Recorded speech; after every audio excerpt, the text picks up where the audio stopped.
اللہ ایک شعر کہتے ہوئے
قال الله تعالى وتبارك في كتابه الكريم بسم الله الرحمن الرحيم لا إكراه في الدين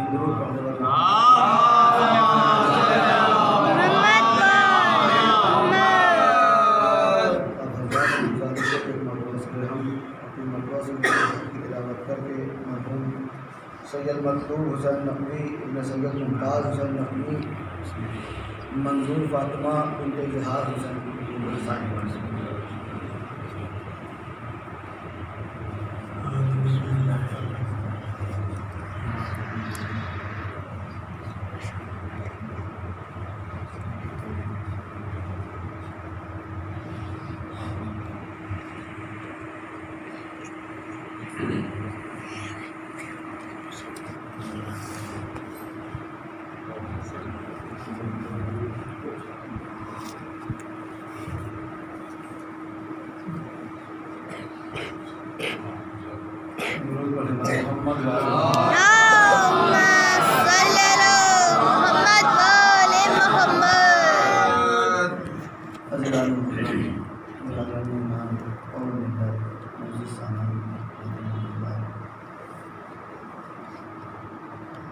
شکرگزار ہوں رضا صاحب کا لگاتار چوتھے برس انہوں نے آپ سے گفتگو کرنے کا موقع دیا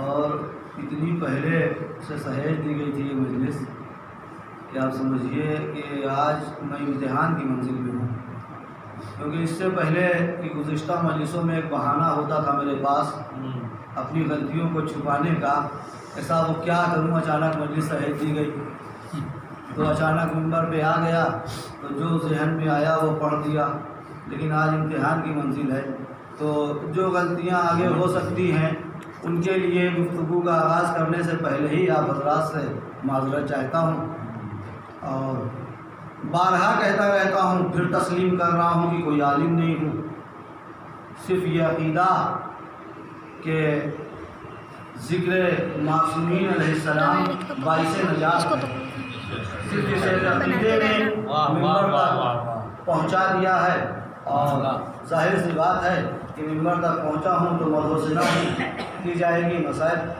بیان کیے جائیں گے، تو اپنے طور پر اصلاحی طور پر اصلاح چاہتا ہوں ایک ایک جملے کی۔ درود پڑھیں بھائی محمد والا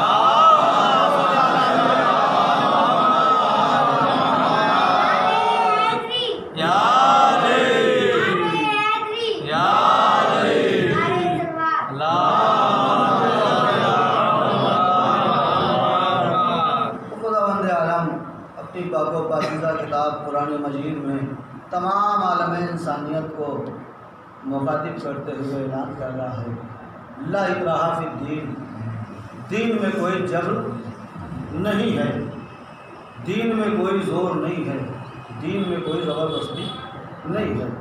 حالانکہ آپ حضرات اس آیت کریمہ پر بہترین ذاکرین اچھے علماء سے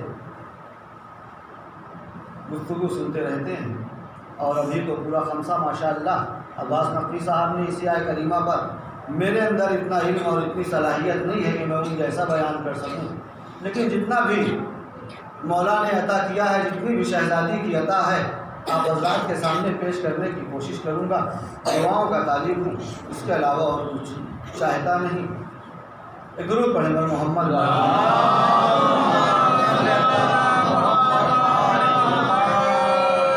دین میں کوئی جبر نہیں ہے، دین میں کوئی زور نہیں ہے، دین میں کوئی زبردستی نہیں ہے۔ یعنی اگر اس کا خلاصہ کیا جائے تو دین لاٹھی اور ڈنڈے کے زور پر نہیں چلے گا، دین تلوار کے زور پر نہیں چلے گا، دین بم کے دھماکوں سے آگے نہیں بڑھے گا۔ عقل پریشان ہو گئی کہ خداوند عالم کس دین کی بات کر رہا ہے۔ یہ جو خداوند عالم کنڈیشن لگا رہا ہے کہ لاٹھی نہیں چلے گی، ڈنڈا نہیں چلے گا، تلوار نہیں چلے گی، اسلحوں کا استعمال نہیں ہوگا، تو خداوند عالم کس دین کی بات کر رہا ہے؟ تو سوال کیا خداوند عالم کی پاکیزہ کتاب قرآن مجید سے کہ آخر یہ خداوند عالم کس دین کی بات کر رہا ہے؟ تو آگے بڑھ کر قرآن مجید نے آواز دی، ان الدین عند اللہ الاسلام، اللہ کے نزدیک پسندیدہ دین دین اسلام ہے۔ یعنی خداوند عالم دین اسلام میں جبر برداشت نہیں کر سکتا۔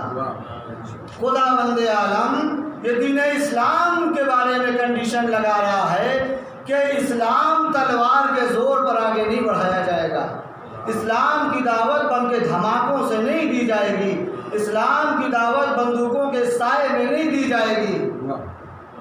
پالنے والے ہاتھ جوڑ کر تیری بارگاہ میں عرض کروں گا، میرے معبود تو یہ جو تصویر دکھا رہا ہے اسلام کی ہمیں، تو وہ تصویر کہیں نظر ہی نہیں آ رہی ہے، کیونکہ پیغمبر اسلام کی آنکھ بند ہونے کے بعد سے لے کر آج تک ہمیں اسلام کی جو تصویر نظر آئی وہ یہی نظر آئی کہ اسلام کی آڑ میں لوگوں کو ستا کر، دولت کو خرچ کر کے حکومت کو ہتھیایا گیا۔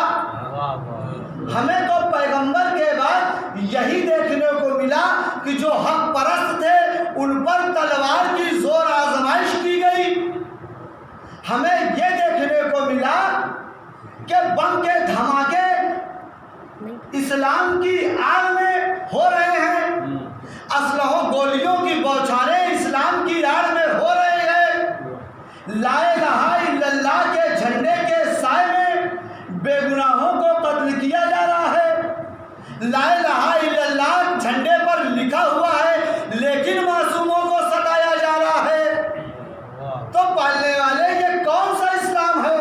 یہ تو کس اسلام کے بارے میں بیان کر رہا ہے؟ اچھا بات ذہن میں آ گئی ہے تو عرض کرتا چلوں، کیا آپ نے دیکھا ہوگا کہ یہ جو لوگوں کے برین کو واش کر کے میدان میں بھیج دیتے ہیں، لوگوں کے مجمع میں بھیڑ میں بھیج دیتے ہیں جنت کا لالچ دے کر یا دولت کا لالچ دے کر، آپ نے غور کیا ہوگا کہ ان کا اصل کمانڈر کبھی آپ کو کسی میدان میں نظر نہ آیا ہوگا، کسی بھی میدان میں ان کا اصل کمانڈر جنت کا لالچ دے کر۔ اچھا دوسری بات ذہن میں آ گئی، پہلے جو اب ذہن میں آ گئی ہے وہ عرض کر دوں کہ سب سے زیادہ جو جملہ استعمال ہوتا ہے وہ یہ کہ شیعوں کو قتل کر دو، ڈائریکٹ جنت کا ٹکٹ۔ اب دیکھیے اس دنیا میں سب سے زیادہ ظلم جو ہوا اور جو ہو رہا ہے وہ شیعوں کے اوپر۔ صاحب جب دولت سے نہیں بک پاتے ان کو جنت اور جنت کی حوروں کا لالچ کہ شیعہ کو مارو اور جنت میں جاؤ، لیکن ان کے اس ایک عمل میں ہمارا بڑا فائدہ ہوا، ان کے اس جملے سے ہمارا بڑا فائدہ ہوا۔ آج جہاں امت مسلمہ کے 72 فرقوں کو ہر وقت یہ صفائی دینی پڑتی ہے کہ صاحب آتنکواد سے ہمارا کوئی تعلق نہیں ہے، صاحب دہشت گردی سے ہمارا کوئی تعلق نہیں ہے، لیکن اس لفظ شیعہ کو اتنا زیادہ استعمال کیا گیا کہ یہ اپنے آپ ہی صاف ہو گیا کہ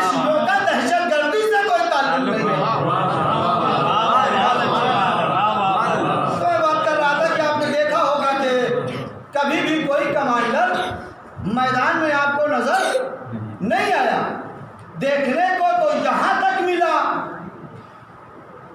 کہ جب عیسائی مضبوط ہوئے اور زیادہ مضبوط ہوئے، جب چھوٹے موٹے لوگوں کو گرفتار کر چکے اور کمانڈروں کو ڈھونڈنا شروع کیا، تو یہی کمانڈر کالی کوٹھری میں نظر آئے، یہ کمانڈر کالی کوٹھری میں نظر آئے۔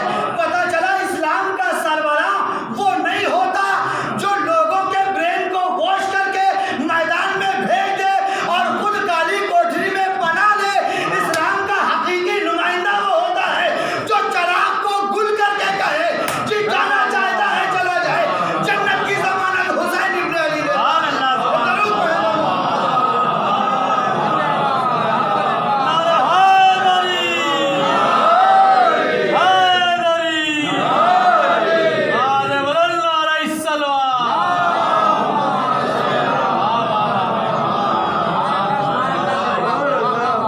اچھا ایک بات اور ذہن میں آ گئی، وہ بھی سنتے چلیے کہ صرف یہ آتنکوادی اور دہشت گرد کمانڈروں کی بات نہیں۔ آج آپ دیکھیے دو ملکوں کے بیچ میں بھی جب جنگ ہوتی ہے تو دونوں بارڈر پر دونوں ملک کے سپاہی لگے ہوتے ہیں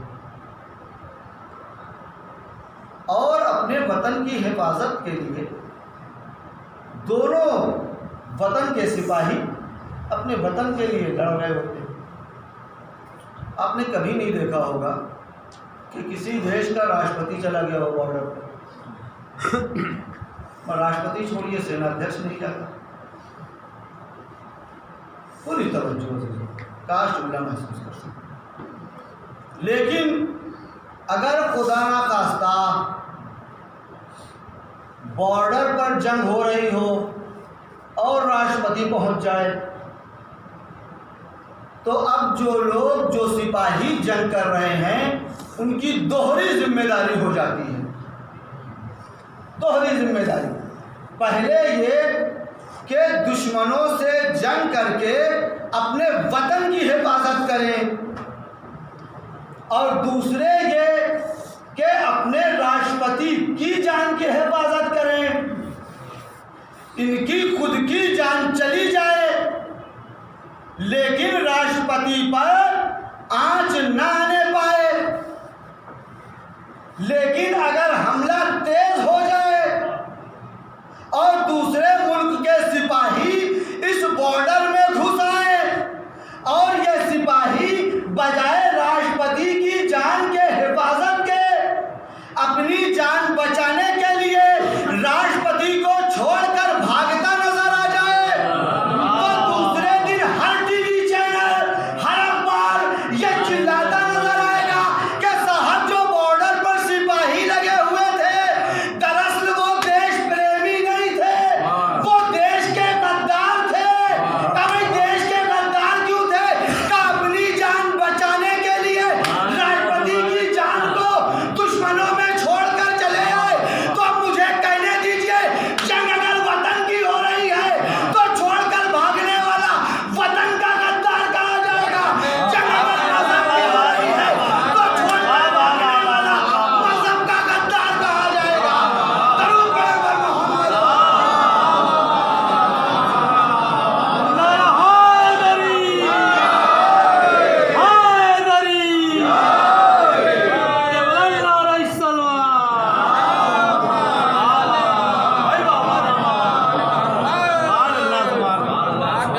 لا اکراہ فی الدین، دین میں کوئی زور زبردستی نہیں ہے۔ سبحان اللہ سبحان اللہ۔ دین اسلام میں کوئی زور زبردستی نہیں ہے۔ دین اسلام ہے کیا؟ اسلام ہے کیا؟ تو جب تاریخوں کا مطالعہ کیا گیا تو پتہ چلا کہ جب حضرت آدم علیہ السلام کی امت نے اپنے نبی کی سنت کو رائگاں کر دیا، جب حضرت نوح علیہ السلام کی امت نے اپنے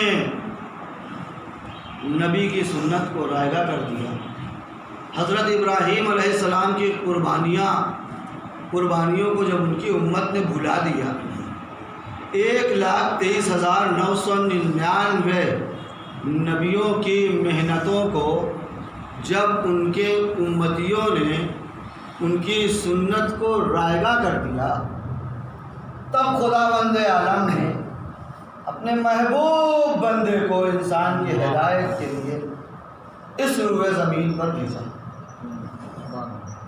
اور رسول بنا کر بھیجا۔ پیغمبر اسلام لے کر اس دنیا میں آئے۔ تو عزیزو، یہاں سے اپنی گفتگو کا آغاز کر رہا ہوں کہ اللہ اسلام بھیج رہا ہے کس کے ذریعے؟ کہ تمام نبیوں کی محنتیں ان کے امتیوں نے رائگاں کر دی، تو اپنے حبیب کے ذریعے، یعنی اس کا اگر خلاصہ کیا جائے تو بھیجنے والا ایک، جو چیز بھیجی جا رہی ہے وہ ایک، جو لے کر آ رہا ہے وہ ایک، بھیجنے والا ایک، جو چیز بھیج رہا ہے وہ ایک، جس سے بھیج رہا ہے وہ ایک۔ پھر یہاں 73 کیسے؟ پھر یہاں دین کے 73 ٹکڑے کیسے؟ کوئی حنبلی، کوئی شافعی، کوئی حنفی، کوئی دیوبندی، کوئی بریلوی، کوئی شیعہ، کوئی سنی، تو یہ کیسے؟ اچھا ٹھیک ہے، اتنے فرقے ہو گئے، تو پھر یہ رسول کا لایا ہوا دین کس کے پاس ہے؟ رسول جو دین لے کر ہے، ایک ایک لفظ پر پوری توجہ، پوری اصلاح چاہتا ہوں، اور پورا حق ہے سب کو، اگر کہیں پہ کچھ غلط پڑھوں تو مجھے لوگ، حالانکہ یہ حدیث ہے کہ کسی کی اصلاح کرنا ہو تو اسے اکیلے میں لے جا کر اس کی اصلاح کرو، لیکن میری طرف سے آپ کو پوری اجازت ہے، میں تھوڑا سا بے حیا ٹائپ کا ہوں، پورے مجمع کے بیچ میں آپ ہماری اصلاح کر سکتے ہیں، پوری اجازت ہے، پوری آزادی ہے۔ درود پڑھیں ہمارے محمد والے۔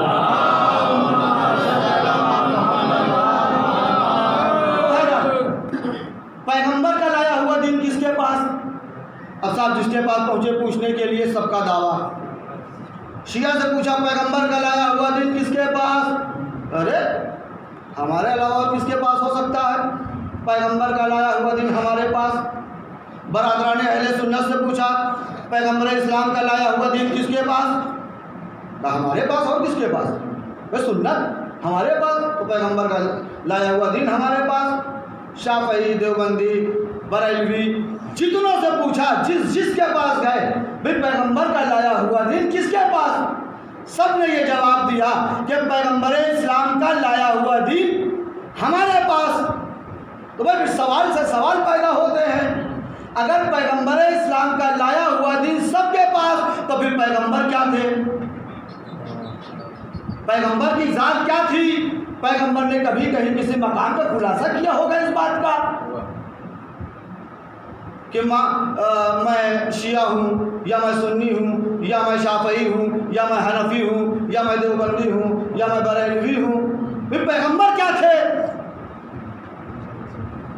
اس بات کا بھی تو فیصلہ ہونا چاہیے نا کہ جو پیغمبر تھے وہی پیغمبر کا لایا ہوا دین تھا، اور جو پیغمبر تھے اگر وہی صلاحیتیں اس میں پائی جا رہی ہوں گی، جو پیغمبر کے بعد دین چلانے کا کام جس کو ملے، اگر پیغمبر والی صفتیں اس میں پائی جا رہی ہیں تو پیغمبر کا لایا ہوا دین بھی اس کے پاس ہوگا۔ تو ایک چھوٹی سی دنیاوی مثال، اور آپ کی زحمت تمام۔ تو زحمت تمام مطلب اس جملے والی زحمت تمام، ورنہ آپ کہیں مسائل شروع کرو۔ تو بہرحال ایک بستی ہے، اور اس بستی میں ایک شخص ہے، اس کا مزاج یہ ہے کہ صاحب وہ دیوالی پہ دیے بھی جلاتا ہے اور شراب میں حلوے بھی کھاتا ہے، ہولی پر رنگ بھی کھیلتا ہے، اور عید میں گلے بھی ملتا ہے۔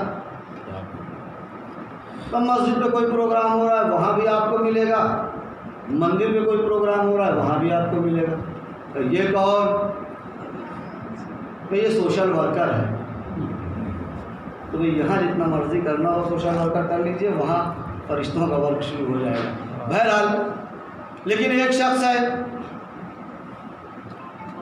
بستی میں، یہ جیسے بالا گنج ہے، یہاں پر باہر سے لوگ آ کر بسے ہوئے ہیں۔ دعا کریے کہ خدا ایسی صلاحیت عطا کرے کہ میں بھی بس جاؤں کرنے، ضرور پڑھے بھر محمد والے۔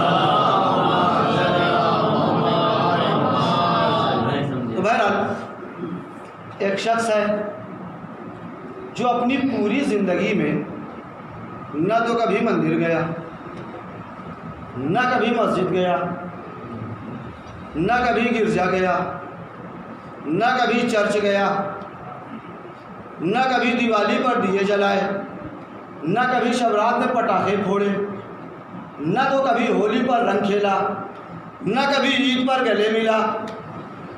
قسم یہ کون ہے؟ یہ تو کچھ کرتا ہی نہیں جس سے پتا چلے کہ یہ کون ہے۔ کہا دیکھو جب تک یہ زندہ ہے تب تک نہیں پتا چلے گا یہ کون ہے۔ کا مطلب سمجھ میں نہیں آیا۔ کہا جب تک یہ حیات سے ہے تب تک پتا نہیں چلے گا کہ یہ کون ہے۔ کہا جب یہ دنیا سے گزر جائے تب پتا چلے گا یہ کون ہے۔ کہا وہ کیسے؟ کہا تم نے غور نہیں کیا کبھی؟ دیکھو ایک مرنے والے کا جنازہ جا رہا ہے، پیچھے کچھ لوگ نعرہ تکبیر، نعرہ رسالت لگاتے ہوئے جا رہے ہیں، تو سمجھ لو یہ جنازہ مسلمان کا ہے۔ کچھ ایک جنازہ نکلا، پیچھے لوگ جے رام جے رام کرتے ہوئے جا رہے ہیں، سمجھ لو یہ ہمارے ہندو بھائی کا جنازہ ہے۔ کہ تمہیں کیسے پتا؟ کہاں مرنے والے کے ساتھ اس کے گھر والوں کے احکام سے یہ ثابت ہوتا ہے کہ یہ دنیا سے جانے والا کون ہے۔ بس یہی تو ہم بھی کہتے ہیں، آؤ در سیدہ پر اور دیکھو رسول کا جنازہ کہاں سے اٹھا۔ اے علی غسل تم دینا، اے علی کفن تم پہنانا، اور علی دیکھو جب غسل دینا تو کسی کو قریب نہ آنے دینا۔ اگر انہوں نے برہنہ دیکھ لیا تو اندھے ہو جائیں گے۔ اب اگر کوئی اندھا نظر آ جائے تو سمجھ لیجئے گا یہ کوفہ اور شام کے بازاری اور درباری کے علاوہ کوئی نہیں ہے۔ درود پڑھیں بر محمد۔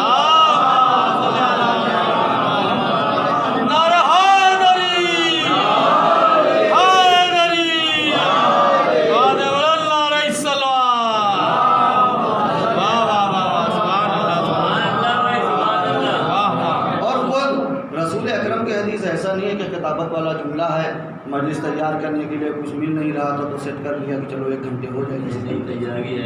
پیغمبر اسلام کی حدیث ہے کہ میرے بعد 73 فرقے ہوں گے، اس میں ایک جنتی ہوگا۔ اب پھنسا دیا رسول اللہ نے کہ کیسے پہچانا جائے؟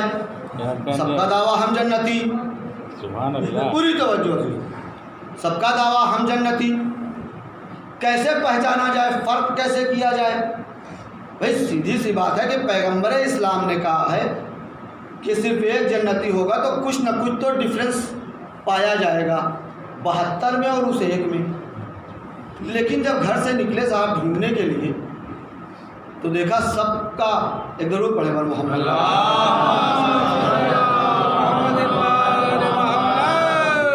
سب کا اللہ پر ایمان، سب کا جنت پر ایمان، سب کا جہنم پر ایمان، سب کا 1,24,000 نبیوں پر ایمان، سب کا نماز پر ایمان، سب کا روزے پر ایمان، سب کا حج پر ایمان، یہاں تک کہ مولائے متقیان کی ذات پر سب کا ایمان۔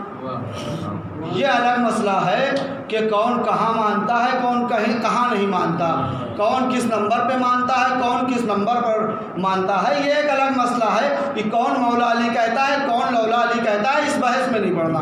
لیکن مولا متقیان کی ذات پر سب کا ایمان، امام حسین علیہ السلام کی ذات پر سب کا ایمان، یعنی شریعت پروردگار کے ہر احکام پر ان تمام 73 فرقوں کا ایمان۔ طریقہ الگ ضرور ہو سکتا ہے لیکن پابند شریعت سب کا ایمان۔ کربلا میں یزید نے ظلم کیا اور یزید قیامت تک کے لیے لعنت کا مستحق ہے، سب مانتے ہیں، کوئی دبی زبان میں مانتا ہے اور کوئی کھلے عام مانتا ہے۔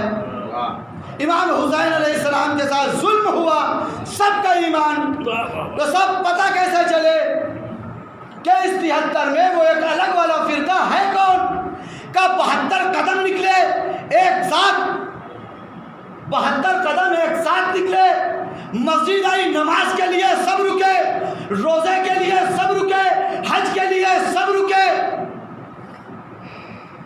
زکوٰۃ کے لیے سب رکے، اللہ کی ذات کا اعلان کرنے کے لیے سب آگے بڑھے، رسول کی رسالت کا اعلان کرنے کے لیے سب آگے بڑھے، علی سے محبت کا اظہار کرنے کے لیے سب آگے بڑھے، حسین کی تعزیہ کو کاندھا دینے کے لیے سب آگے بڑھے۔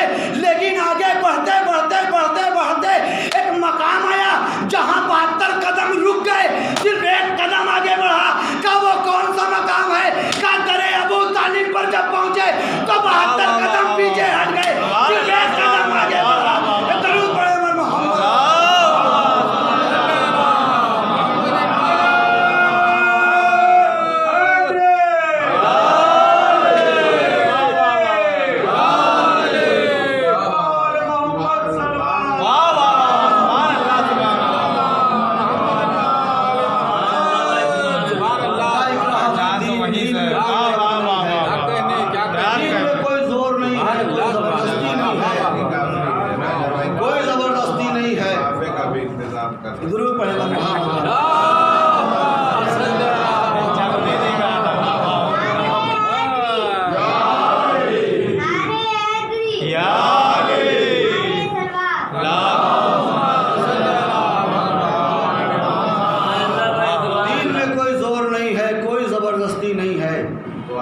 لیکن اے پالنے والے، تو یہ جو تصویر دکھا رہا ہے اسلام کی، یہ تصویر تو ہمیں کہیں دکھی نہیں۔ تو جو حقیقی تصویر اسلام کی دکھا رہا ہے کہ دین میں کوئی جبر نہیں ہے، وہ تصویر تو ہمیں کہیں نظر ہی نہیں۔ اچھا بات ذہن میں آ گئی تو عرض کرتا چلوں کہ یہ جو اسلام کی تصویر بگاڑی گئی، اب غور کریے تو پیغمبر اسلام کے بعد پھر یہ اسلام کی تصویر کسی غیر نے نہیں بگڑی۔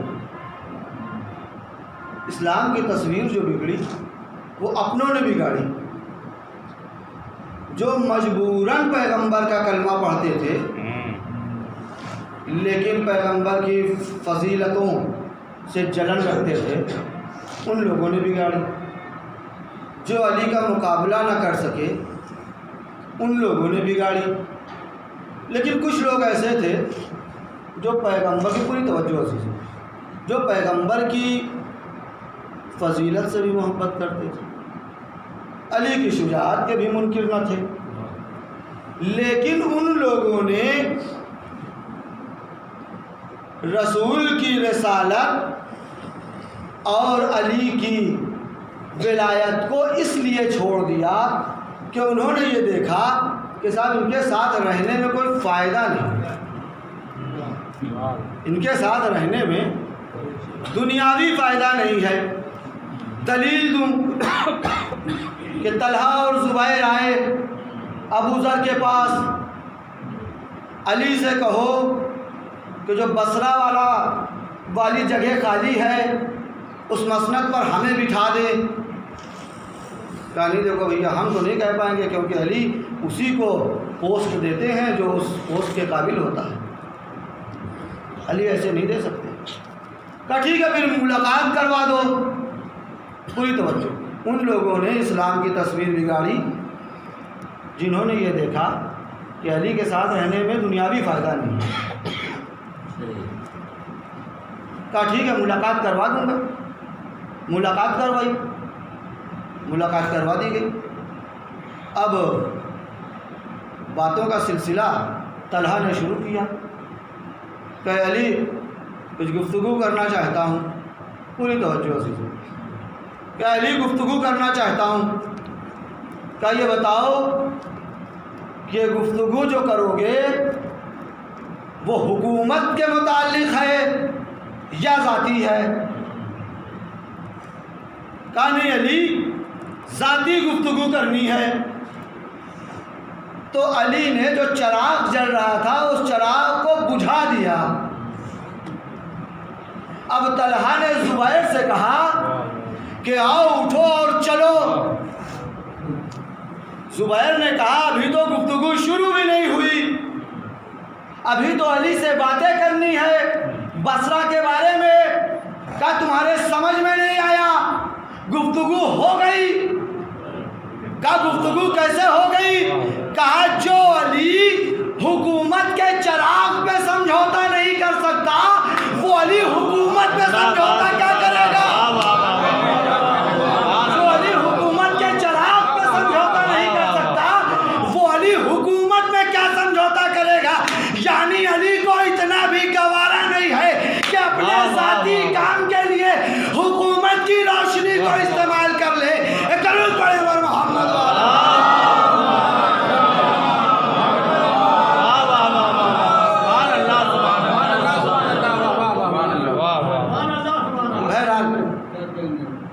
کوئی زور نہیں ہے، کوئی زبردستی نہیں ہے، تو پھر کوئی لڑائی بھی نہیں، کوئی جھگڑا بھی نہیں۔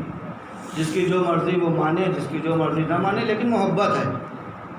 بھائی امت مسلمہ کے ہر فرد سے محبت ہونی چاہیے انسان کو۔ اسلام کا ماننے والا ہے، لا الہ الا اللہ کہنے والا ہے، محمد رسول اللہ کہنے والا ہے، لیکن ایک مسئلہ ہے۔ یہ مان لیجیے ہم تعداد میں کم ہیں، بھائی ہم کو جہاں چاہے وہاں خاموش کر دیجیے، جہاں چاہے وہاں ہمارا گریبان پکڑ لیجیے۔ لیکن خدا نہ خواستہ اگر کسی دن اس نے گریبان پکڑ لیا جو تعداد میں بھی زیادہ ہے،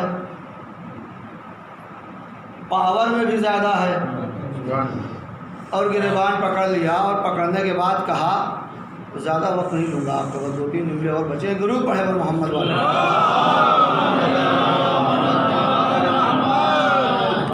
اور پکڑ لیا اور بٹھا لیا سامنے اور کہا ایسا ہے کہ دلیلوں پر بات کرو۔ اب انجیل سے گفتگو نہیں ہوگی۔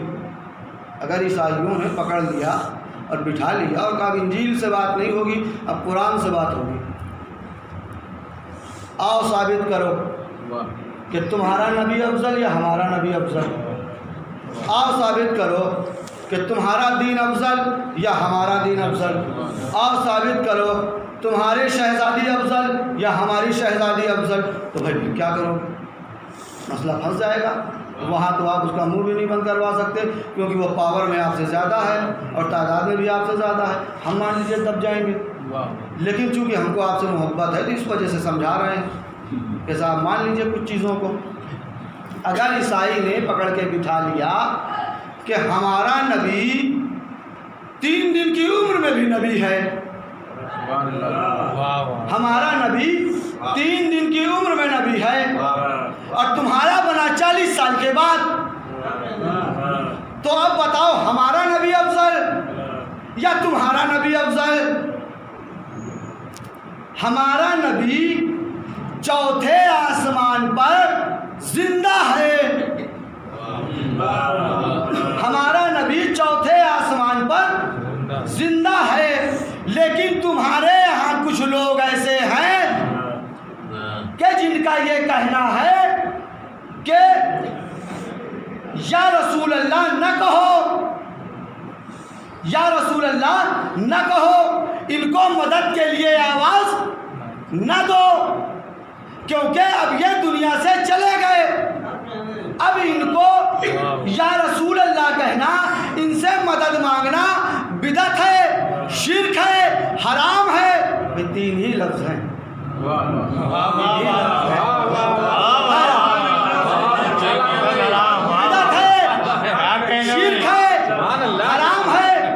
یا رسول اللہ نہ کہو، ان سے مدد نہ مانگو۔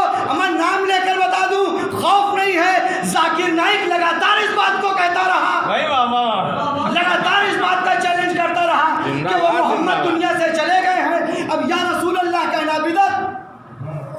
اب ان سے مدد مانگنا حرام، ان کو خود مدد کی ضرورت ہے، وہ کیسے مدد کریں گے؟ صاحب ایک دن اکیلے میں مل گیا، میں نے گریبان پکڑ لیا، تو ثابت کرو کیسے بدعت؟ اب صاحب 2-3 ہو گئے، پلٹ کر اس نے میرا گریبان پکڑ لیا، لیکن گریبان مارنے پیٹنے کے لیے نہیں پکڑا، میرے جیب سے قلم نکالا اور نکال کر پھینک دیا۔ میں نے پوچھا بھائی یہ قلم کیوں پھینک دی؟ کیا بدتمیزی ہے؟ کیوں بدتمیزی کیا ہے؟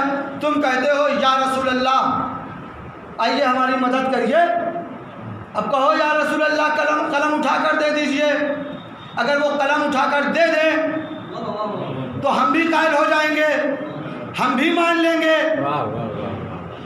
میں نے کہا کہے تو بات صحیح رہا ہے تو، لیکن تیرے منطق کے حساب سے تیرا یہ کہنا صرف اللہ سے مدد طلب کرو، اللہ سے مدد کا مطالبہ کرو، تو تیرے حساب سے تو اللہ بھی قلم اٹھا کر نہ دے گا، تیرے حساب سے تو اللہ بھی قلم اٹھا کر نہ دے گا۔ پوری توجہ۔ تو اب وہ بغل جھانکنے لگا، صاحب اب اپنا منہ چھپانے لگا۔ میں نے کہا سن، قلم رسول بھی اٹھا کر دے سکتے ہیں، قلم اللہ بھی اٹھا کر دے سکتا ہے، قلم آلے رسول بھی اٹھا کر دے سکتے ہیں، لیکن تیرے جیسے ایروں غیروں کو یہ قلم اٹھا کر دینے کا کام ان کے ذمہ نہیں ہے، اور تجھے تو ویسے بھی قلم اٹھا کر نہ دیں گے، کیونکہ یہ جانتے ہیں تو قلم چور ہے۔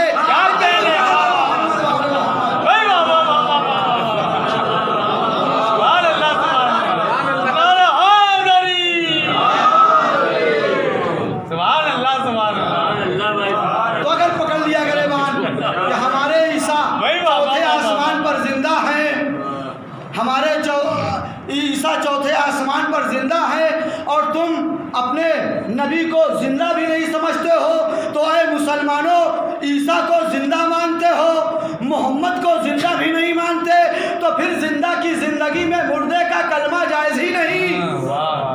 تو اب 2 ہی صورتیں ہیں، یا تو عیسیٰ کا کلمہ پڑھ کر عیسائی بن جاؤ، یا محمد کو حاضر ناظر مان کر ہماری مجلسوں میں آ جاؤ۔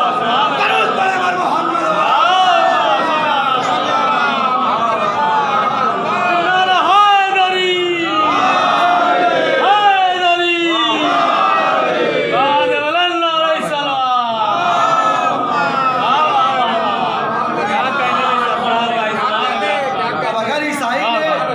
گریبان پکڑ لیا کہ ہمارے نبی کی ماں کے لیے جنت سے کھانے آتے تھے، اور تم تو اپنے نبی کے والدین کو ہی جنتی نہیں سمجھتے۔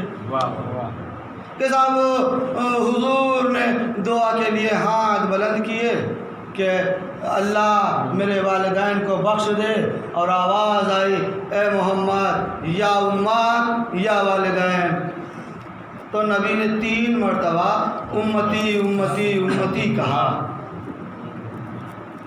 اور صاحب دیکھنے کو کیا ملتا ہے؟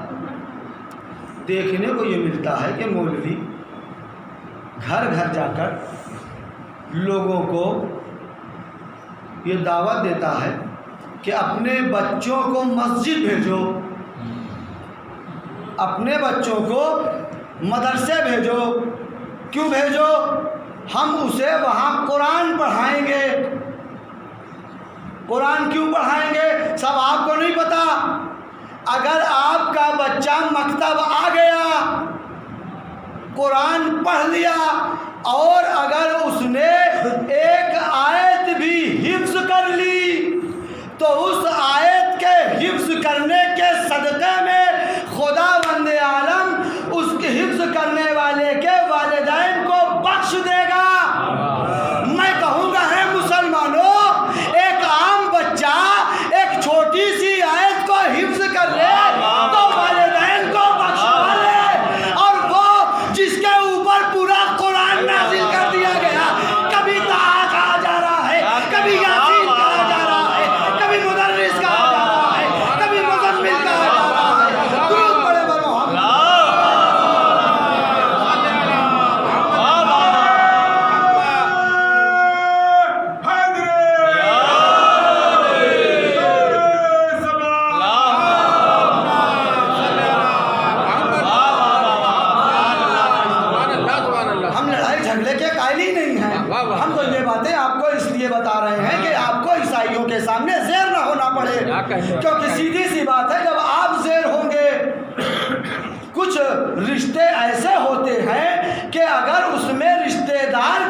بےعزتی ہو تو دوسرے رشتہ دار کی اپنے آپ بےعزتی ہو جایا کرتی ہے۔ اسلام لا الہ الا اللہ کے رشتے سے، محمد الرسول اللہ کے رشتے سے اگر عیسائیوں کے سامنے آپ سر خم کر دیں گے تو آپ سے رشتہ داری کے بنا پر ہمارا بھی سر خم ہو جائے گا۔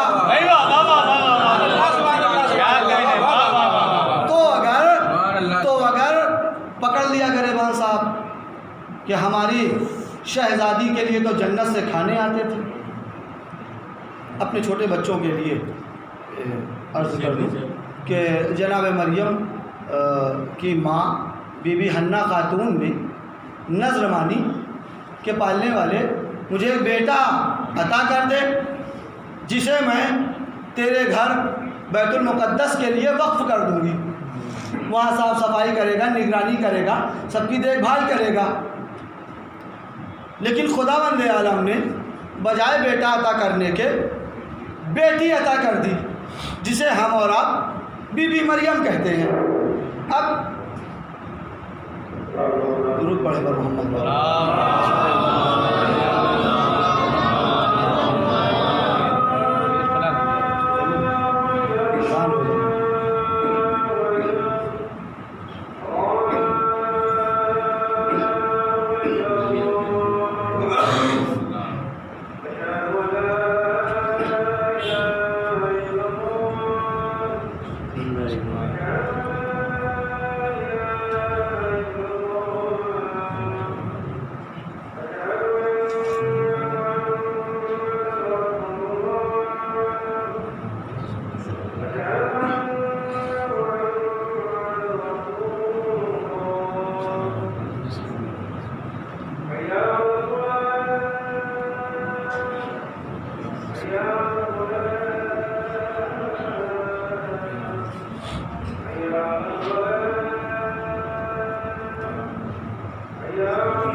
کوئی بات نہیں، ابو رضا صاحب ٹھیک ہے، درود پڑھے پر محمد والے۔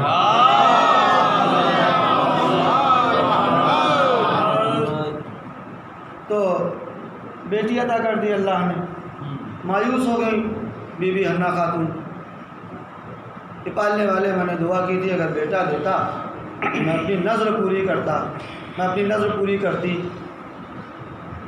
اب پتہ نہیں قرآن سمجھ کر پڑھا جاتا ہے کہ بغیر سمجھے پڑھا جاتا ہے۔ سب سے زیادہ فتوے نظر پر آتے ہیں اور قرآن یہ کہہ رہا ہے کہ بی بی حنہ خاتون نے نظر مانی۔ اب حکم ہوا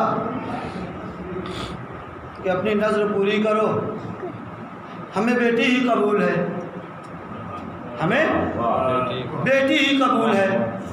اب بی بی حنہ خاتون نے جناب مریم کو بیت المقدس کے حوالے کر دیا۔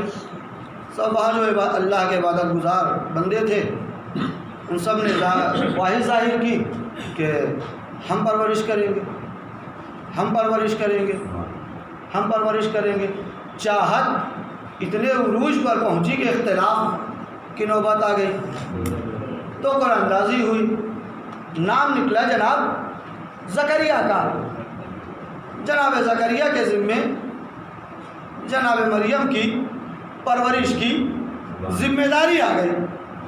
پوری توجہ، جناب زکریا کے ذمے جناب مریم کی پرورش کی پوری ذمہ داری آ گئی۔ اچھا جناب زکریا کرتے کیا تھے؟ کہا صاحب یہ صبح جو ہے تالا لگا کر چلے جاتے تھے اور جب شام کو واپس آتے تھے اپنے کام سے تو دیکھتے تھے، تالا کھولتے تھے، دیکھتے تھے تو جناب مریم کے سامنے بے موسم کے پھل رکھے ہوئے ہوتے تھے۔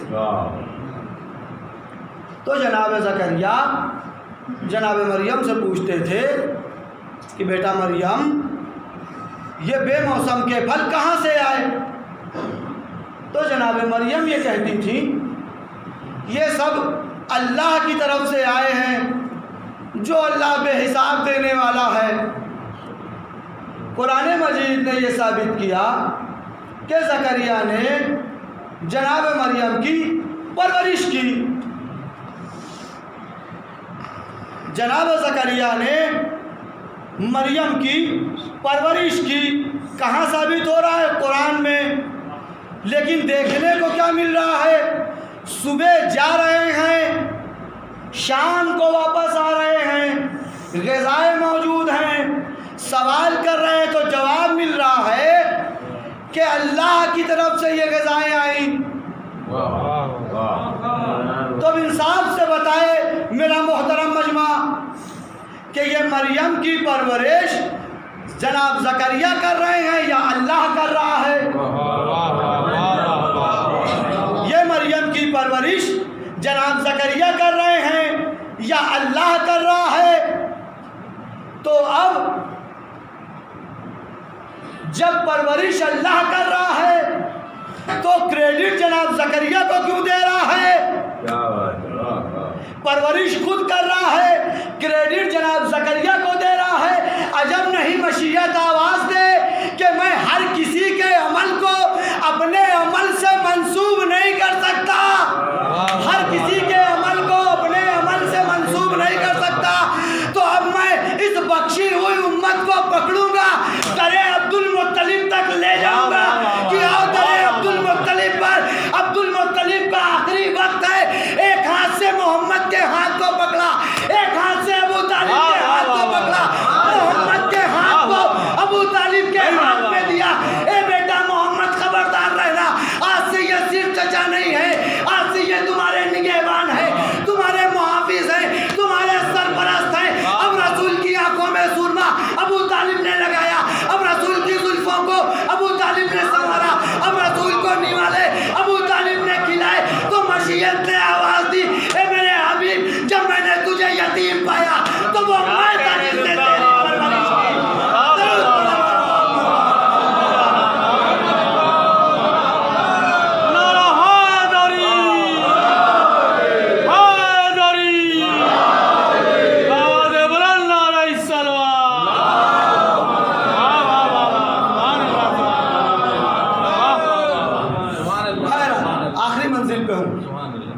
ایک اور درود پڑھے بر محمد۔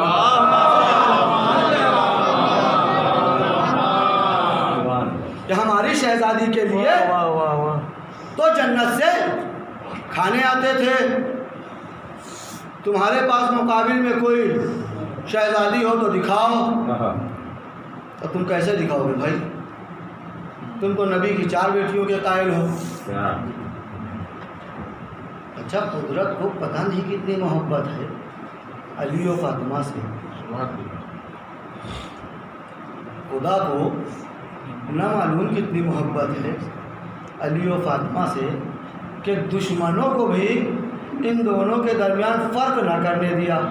اب پتہ نہیں آپ پہنچے کہ نہیں پہنچے، بہرحال ضرور پڑھیں بر محمد۔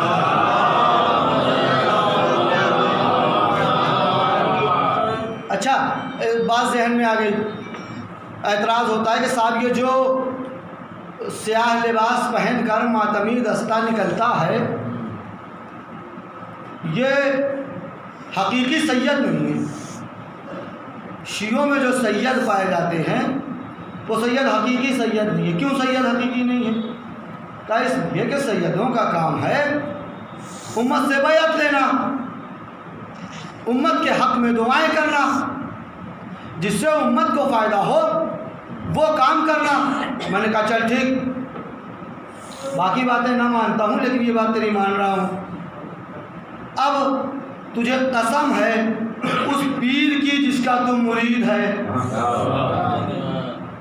خانقاہوں پر بیٹھے ہوئے ان سجادہ نشینوں سے، ان حقیقی سیدوں سے، درباروں میں بیٹھے ہوئے ان حقیقی سیدوں سے جا کر صرف ایک بات پوچھ لے کہ تم سید ہو، تمہارا بڑا مرتبہ ہے، صرف اتنا بتا دو تم نبی کی کس بیٹی کے وجہ سے سید ہو۔ درود پڑھے بر محمد۔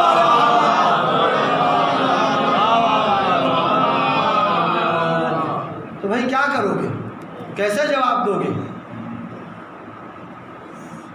ہماری شہزادی کے لیے جنت سے کھانے آتے ہیں، اسی لیے کہتا ہوں کہ اپنے بچوں کو ہماری مجلسوں میں بھیجو تاکہ انہیں پتہ چلے کہ یہ سورہ دہر کیا ہے، پتہ چلے کہ یہ سورہ دہر کیا ہے۔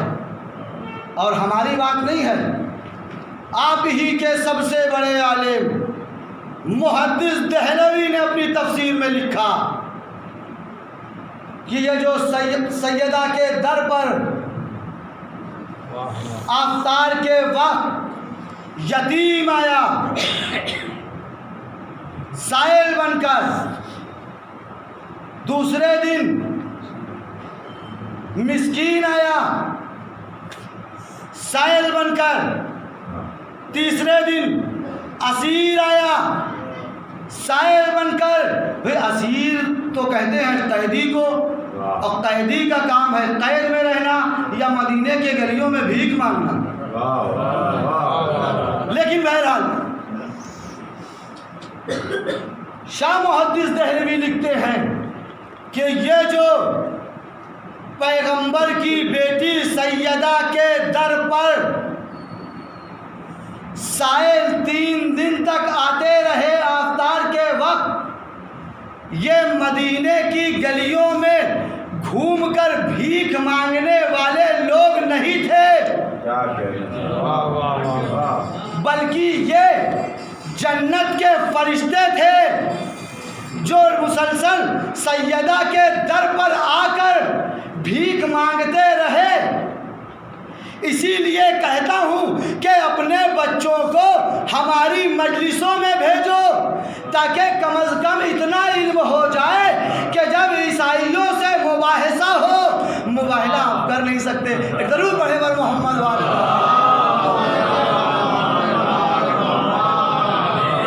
کیونکہ مباہلے کے لیے صاحب وہ شرطیں آ جاتی ہیں اللہ کی طرف سے۔ مباحثہ ہوگا، ہم مباحثہ کر سکتے ہیں، لیکن اس مباحثے میں آپ زیر نہ ہو، اس لیے اپنے بچوں کو ہماری مجلسوں میں بھیجو تو آپ کے بچے کو علم ہوگا۔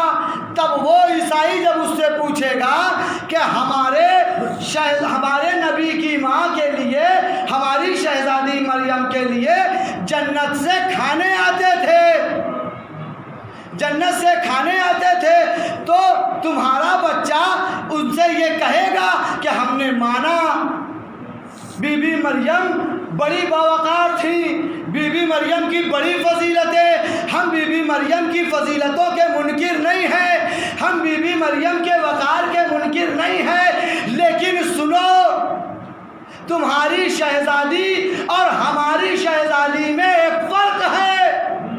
کا وہ کون سا فرق ہے؟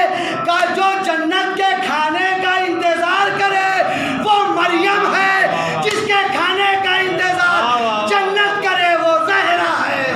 ضرور پڑھے گا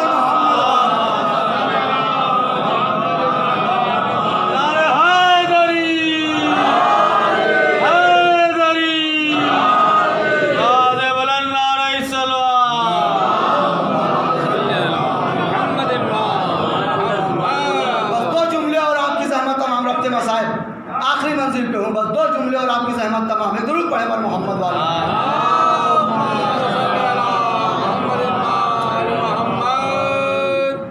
لیکن صاحب جس کو ماننا ہے وہ مانے گا، جس کو نہیں ماننا وہ نہیں مانے گا۔ بی بی سیدہ سلام اللہ علیہا کی صاحب حضرت علی علیہ السلام کے وقار کو کم کرنے کے لیے حضرت ابو طالب پر الزامات، بی بی سیدہ سلام اللہ علیہا کے وقار کو گھٹانے کے لیے 3 اور جناب خدیجۃ الکبریٰ سلام اللہ علیہا کی عظمت کو گھٹانے کے لیے وہ نجس ذہنوں کے مالکوں نے، نجس قلمکاروں نے یہ لکھ دیا کہ خدیجہ بیوہ تھی، خدیجہ بیوہ تھی۔ خدیجہ یعنی کہ ان کا کہنے کا مطلب یہ کہ پیغمبر اسلام کو خدیجہ جو ملی تو وہ کنواری نہیں ملی۔ آج اس بالا گنج کے ثانیہ زہرا عزاخانے کے اس منبر سے چیلنج ہے، پیغمبر کی 25 سالہ زندگی کے بعد سے لے کر آج تک جتنے بھی تاریخ مورخ آئے اور چلے سب اپنی قبروں سے نکل آئیں اور میری بات کو رد کریں کہ پیغمبر اسلام کی کتنی بیویاں؟ 4 7 9 17 آخری روایت 27 تک کی ہے۔ میں کہتا ہوں 1 بیوی ہو یا 1 لاکھ بیوی ہو، پوری توجہ، پیغمبر اسلام کی جناب خدیجہ الکبریٰ کی اس فضیلت کو اگر طاقت ہے کسی تاریخ مورخ کے اندر تو وہ کاٹ کر دکھائے۔ 1 بیوی ہو یا 1 لاکھ بیویاں ہوں، واحد ام المومنین ہے خدیجہ، واحد ام المومنین ہے خدیجہ، واحد ام المومنین ہے خدیجہ جنہیں پیغمبر کا وارے ملے۔ درود پڑھیں پر محمد۔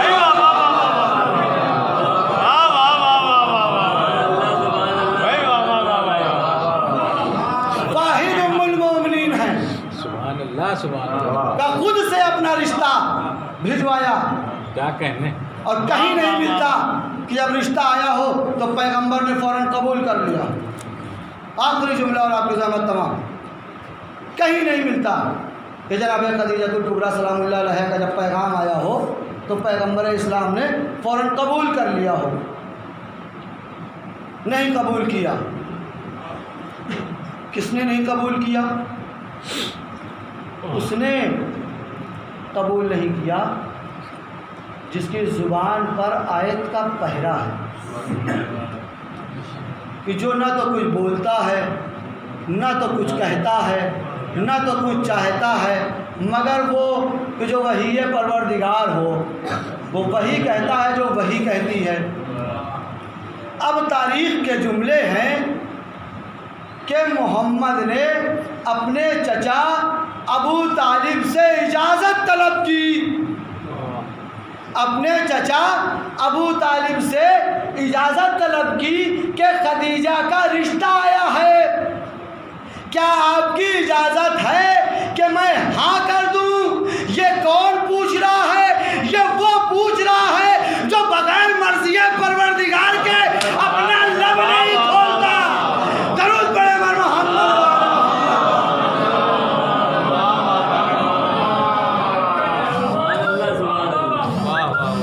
پوری زندگی میں صرف ایک موقع ایسا آیا ہے کہ پیغمبر دولہا بنے ہیں۔ شادیاں کتنی کی اس سے بحث نہیں ہے، صرف ایک موقع ہے کہ خدیجہ کے در پر دولہا بن کر گئے ہیں۔ باقی ازواج سے کیسے شادی ہو گئی، کیسے نہیں ہوئی، اس سے بحث نہیں ہے، لیکن یہ مرتبہ ہے جناب خدیجہ الکبریٰ سلام اللہ علیہا کا کہ جس کے لیے پیغمبر اسلام حلتا کا صحرا سجا کر، یاسین کی مہندی لگا کر خدیجہ کے در تک پہنچے ہیں۔ درود پڑھیں بر محمد۔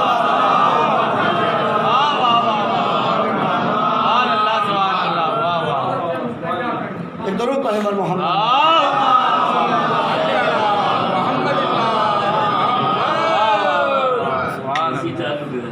لیکن جس کو نہیں ماننا تھا اس نے نہیں مانا، اور جو یہودیوں اور عیسائیوں کے پیسے پر بک چکے تھے، جنہیں یہودیوں اور عیسائیوں کے پیسوں کے بوتے پر حکومت مل گئی تھی، وہ ہمیشہ اسلام کی تصویر بگاڑتے رہے۔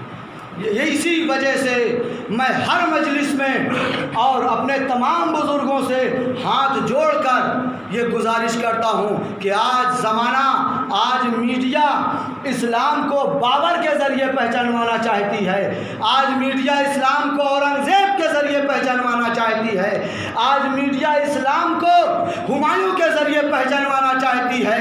اپنے بچوں کو لے کر مجلسوں میں آئیے تاکہ یہ جان سکیں کہ اسلام کے حقیقی نمائندے کون ہیں اور اسلام کے حقیقی سرپرست کون ہیں۔ کہیں ایسا نہ ہو کہ ہمارے بچے بھی ان بچوں کی طرح گمراہ ہو جائیں۔ درود پڑھیں بر محمد۔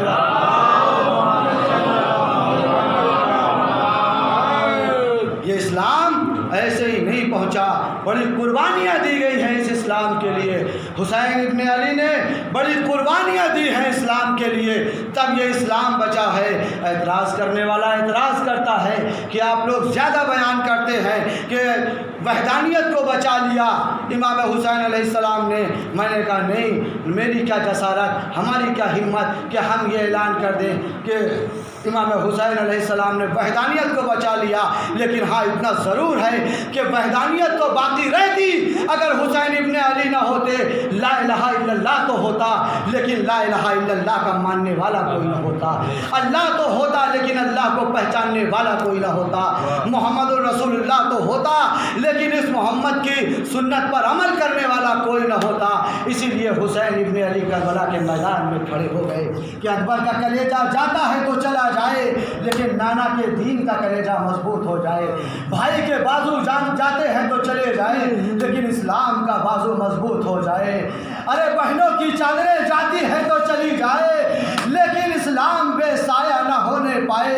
ہاں زادارو بس تو جملے مسائل پہ اور رات کی زحمت تمام کہ امام حسین کی شہادت کے بعد اہل حرم کو قیدی بنا لیا گیا، دیار بدیار پھرایا گیا، ایک مدت تک کالے کوٹری میں رکھا گیا، جہاں قید شام میں رکھا گیا، جہاں نہ تو سورج کی روشنی پہنچتی تھی نہ تو ہوا پہنچتی تھی۔ ایک مدت کے بعد جب اہل حرم کو رہائی ملی تو یہ لٹا ہوا قافلہ کربلا آیا۔ بیویوں نے اپنے اپنے وارثوں کے قبروں پر اپنے آپ کو گرایا۔ ام لیلہ نے علی اکبر کے قبر پر بیان کیا، اے بیٹا علی اکبر، ماں وطن جا رہی ہے۔ ارے دوستوں کے لیے کوئی پیغام تو نہیں ہے؟ جناب زینب بھائی کی قبر پہ آئے، اے بھیا، ارے ماں جائی وطن جا رہی ہے۔ آزادارو الغرض کے ساری بیویاں وطن جانے کے لیے سوار ہو گئی۔ اب جناب زینب نے کیا دیکھا؟ بھابھی رباب نظر نہیں آتی۔ آزادارو سید سجاد کے پاس آئے، امام حسین کی قبر کے پاس پہنچی، دیکھا رباب قبر سے لپٹی بیان کر رہی ہے، اے میرے آقا، اے میرے والیو وارث، ارے رہائی مل گئے مگر رباب وطن نہ جائے گی۔ آزادارو امام نے کہا، اے اماں، ارے چلیے۔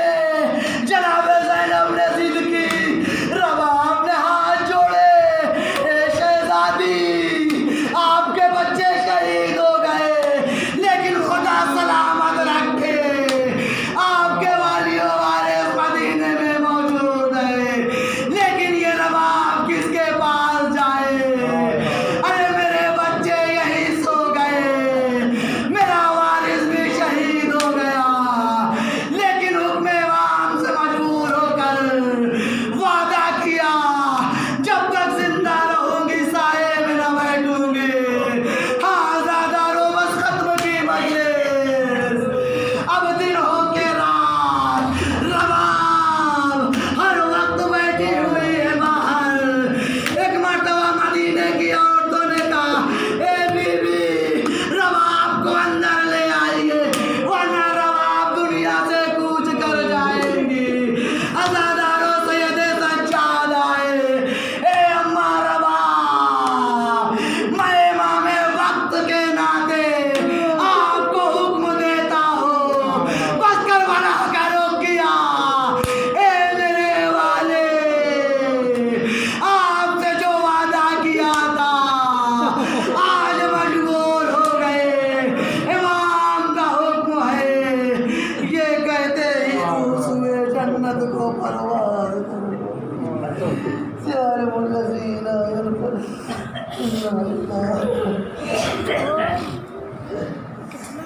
آپ اللہ سے گزارش ہے کہ ایک مرتبہ سورہ حمد اور 3 مرتبہ سورہ توحید کی تلاوت مرحوم سید مطلوب حسین نقوی سید ممتاز حسین نقوی منظور فاطمہ بنت اسحاق